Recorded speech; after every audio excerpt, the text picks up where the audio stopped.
Hello everyone, welcome back to my channel. मैं हूं खैरुल नाम। साथियों, आज लेकर आया हूं उर्दू ग्रामर की पहली वीडियो जो कि काफ़ी महत्वपूर्ण है। चाहे आप किसी भी बोर्ड से हैं, उर्दू ग्रामर सेम ही रहता है। तो स्पेशली ये वीडियो बिहार बोर्ड और इसी तरह झारखंड यूपी बोर्ड के लिए है जो कि सेम सिलेबस रहता है उर्दू ग्रामर में।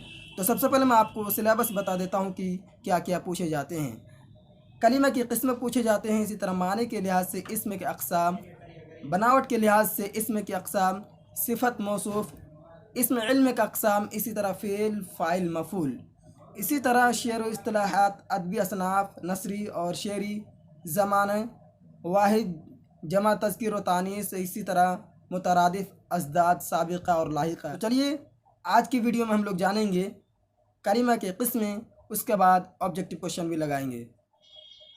लफ्ज़ और इसकी किस्में। लफ्ज़ इंसान के मुंह से जो आवाज़ निकलती है उसे लफ्ज़ कहते हैं, जो कि लफ्ज़ की तारीफ़ एग्ज़ाम में 2 नंबर का पूछे जाते हैं। तो आपको लिखना है कि इंसान के मुंह से जो आवाज़ निकलती है उसे लफ्ज़ कहते हैं। मानेदार लफ्ज़ को मौजू और बेमाना लफ्ज़ को मुहमल कहते हैं। माने के एतबार से लफ्ज़ की किस्में। किसके एतबार से?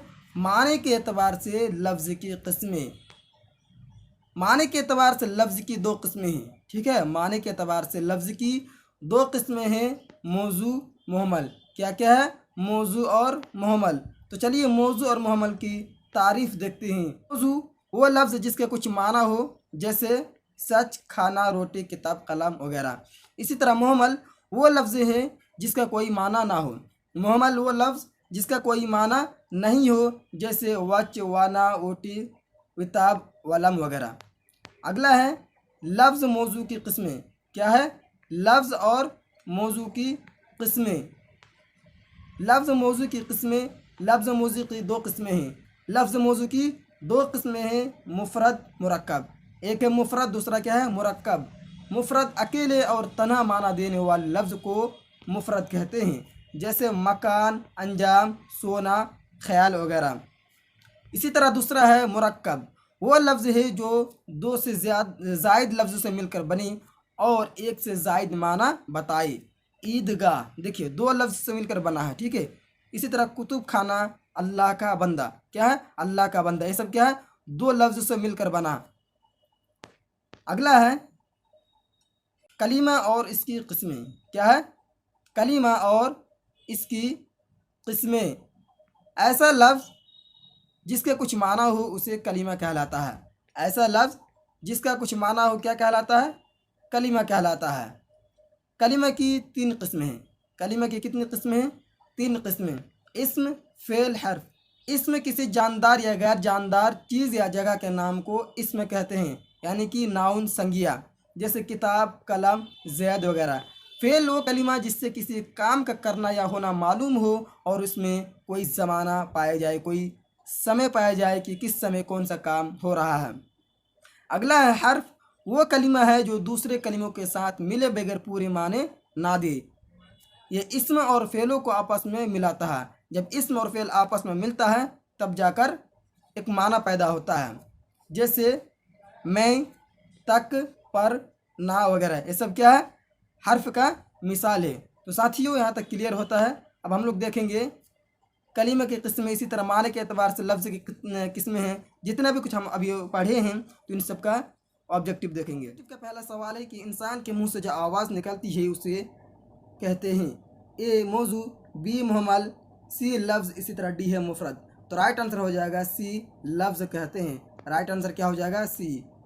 अगला सवाल है सवाल नंबर 2। सवाल नंबर 2 है कि मानादार, यहाँ पर मानादार होगा। ठीक है, मानादार लफ्ज़ को क्या कहते हैं? ए मौजू, बी मुहम्मल, सी लफ्ज़, इसी तरह डी है मुफरद। तो राइट आंसर हो जाएगा ए। ए बिल्कुल राइट आंसर हो जाएगा, मौजू।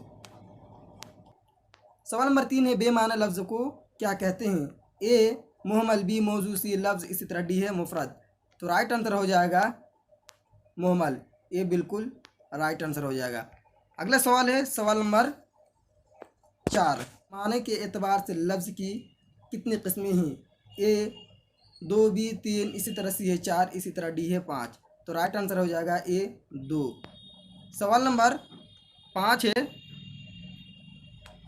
मदद दर्ज झेल में मुरक्कब अल्फाज कौन है? ठीक है, मुरक्कब पूछा जा रहा है यानी कि मिला हुआ। ये है मस्जिद, बी है शीश महल, इसी तरह सी है आग, डी है किताब। तो राइट आंसर हो जाएगा बी शीश महल। बी बिल्कुल राइट आंसर है। अगला सवाल है सवाल नंबर 6। पीर साहब के सर पर एक अमामा, अमामा यानी कि पगड़ी, पीर साहब के सर पर एक अमामा है, इसमें हर्फ कौन है? क्या पूछा जा रहा है? हर्फ। ए है पीर साहब, बी है अमामा, सी है पर, इसी तरह डी है सर। तो राइट आंसर हो जाएगा सी पर। सी बिल्कुल राइट आंसर है। अगला सवाल है सवाल नंबर 7। सवाल नंबर 7 में पूछा जा रहा है कि जंगल में शेर रहता है, इसमें हर्फ कौन है? ए है जंगल, बी शेर, सी में, इसी तरह डी है पर। तो इसका राइट जो आंसर हो जाएगा जंगल में शेर, यानी कि में राइट आंसर हो जाएगा। ठीक है, जंगल में शेर रहता है। ठीक है, यहाँ पर भी हो जाएगा, यहाँ पर कोई और ऑप्शन होना चाहिए था। तो में और पर दोनों राइट आंसर है। अगला सवाल है सवाल नंबर 8। वो हर रोज़ शाम तक मशगूल रहता है, इसमें हर्फ कौन है? तो हर रोज़ कब तक? शाम तक। ठीक है, तक। तो तक कहाँ है? सी। सी बिल्कुल राइट आंसर है। सवाल नंबर 9 है मंद दर्ज झेल में मुरक्कब अल्फाज कौन है? मुरक्कब पूछा जा रहा है। ए जालिम, बी अकल, इसी तरह सी है मकान, इस तरह डी है अनपढ़। तो राइट आंसर क्या हो जाएगा? डी। डी बिल्कुल राइट आंसर है, अनपढ़। दो लफ्ज़ से मिलकर बना है। अगला है 10 नंबर। मंद दर्ज झेल में लफ्ज़ मौजू कौन है? ए वलम, बी वताब, इसी तरह सी है मकान, इसी तरह डी है मकान। तो राइट आंसर क्या हो जाएगा? सी। सी बिल्कुल राइट आंसर है, मकान। 11 नंबर सवाल है मंद दर्ज झेल में लफ्ज़ मुहम्मल कौन है? लफ्ज़ मुहम्मल पूछा जा रहा है। ए है कलम, बी है किताब, इसी तरह सी है रोटी, इसी तरह डी है वकान। तो राइट क्या हो जाएगा? डी। डी बिल्कुल राइट आंसर है, विकान, जो कि दुकान का अपोजिट है। अगला सवाल है सवाल नंबर 12। कलीमा की कितने किस्में हैं? कलीमा की कितने किस्में हैं? तो राइट आंसर हो जाएगा 3। कलीमा की कितने किस्में हैं? 3 किस्में हैं। अगला है मंद दर्ज झेल में कलीमा की कौन सी किस्में नहीं है? कलीमा की कौन सी किस्में नहीं है पूछा जा रहा है। तो इसमें भी है, फेल भी है, इसी तरह हर्फ भी है, लेकिन मुफरद नहीं है। सी बिल्कुल राइट आंसर है। 14 नंबर सवाल है तुमने झूठ मूठ की कहानी सुनाई। तो इसमें मुहम्मल कौन है? मौजू नहीं पूछा जा रहा है, मुहम्मल पूछा जा रहा है कि इसमें मुहम्मल कौन है। तो क्या हो जाएगा?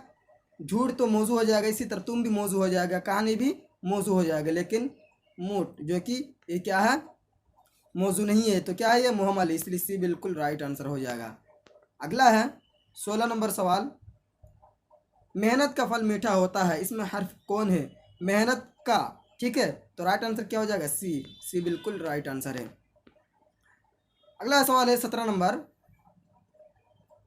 जहर हमेशा कड़वा होता है, इसमें इसम कौन है? संज्ञा पूछा जा रहा है कि संज्ञा कौन है, नाउन कौन है। तो क्या हो जाएगा? जी, जहर। जहर क्या है? इसमें। ये बिल्कुल राइट आंसर है 17 नंबर का। अगले सवाल है 18 नंबर सवाल नंबर ज़मीन सूरज के चारों तरफ गर्दिश करती है, ज़मीन सूरज के चारों तरफ गर्दिश करती है, इसमें इसम कौन है? ठीक है, ए है ज़मीन, बी है गर्दिश, इसी तरह सी है सूरज। तो इसका राइट आंसर जो हो जाएगा ए और सी राइट आंसर हो जाएगा। ठीक है, ए और सी। ज़मीन भी क्या है? इसमें है, इसी तरह सी भी क्या है? इसमें है, यानी कि सूरज। तो यहाँ पर सी होना चाहिए। तो ए और सी राइट आंसर हो जाएगा। ठीक है, यहाँ पर कुछ मिस्टेक है जो कि आपको पीडीएफ में करेक्शन करके मिल जाएगा। अगला सवाल है सवाल नंबर 19। किसी जानदार या गैर जानदार चीज़ या जगह के नाम को क्या कहते हैं? ए है हर्फ, बी है इसमें, इसी तरह सी है फेल, डी है इनमें से कोई नहीं। तो राइट आंसर हो जाएगा इसमें, बी बिल्कुल राइट आंसर है। 21 नंबर सवाल है जैनब आज उदास है, इसमें कौन है? फिर से पूछा जा रहा है कि इसमें कौन है? तो क्या हो जाएगा? जैनब हो जाएगा, बी बिल्कुल राइट आंसर है 21 नंबर का। 22 नंबर सवाल है वो कलीमा जिसमें किसी काम का करना या होना मालूम हो उसे क्या कहा जाता है? ए इसमें, बी फेल, सी हर्फ इसी तरह डी है मुफरद। तो राइट आंसर हो जाएगा फेल कहा जाता है। क्या कहा जाता है? फेल कहा जाता है। अगला 23 नंबर है, कल मैं दिल्ली जाऊंगा। तो इसमें फेल कौन है? ठीक है, फेल पूछा जा रहा, तो काम क्या हो रहा है? जाने का। ठीक है, तो जाऊंगा, तो इसी राइट आंसर हो जाएगा 23 नंबर का। अगला सवाल है 24 नंबर का, वो कलीमा जो दूसरे कलीमों के साथ मिले बगैर पूरे माने ना दे, उसे क्या कहते हैं? ए इसम, बी फेल, सी हर्फ इस तरह, डी है मुफरद। तो राइट आंसर क्या हो जाएगा? हर्फ, सी बिल्कुल राइट आंसर है 24 का। अगला सवाल है सवाल नंबर 25, कलीमा किसको कहते हैं? कलीमा किसको कहते हैं, जो कि शुरू में ही बताया हूँ। ए है बेमाना लफ्ज़ को, बी है बामाना लफ्ज़ को, इसी तरह सी है मुहम्मद लफ्ज़ को, इसी तरह डी है इनमें से कोई नहीं। तो इसका राइट जो आंसर हो जाएगा, बामाना लफ्ज़ को कलीमा कहते हैं। तो साथियों, आई होप कि आज की क्लास से आपको जो है पूरी तरीके से समझ में आ गया होगा थ्योरी। अगर आप थ्योरी समझ गए हैं तो ऑब्जेक्टिव आराम से लगा सकते हैं। तो फिर मिलूँगा आप लोगों के साथ नेक्स्ट वीडियो में।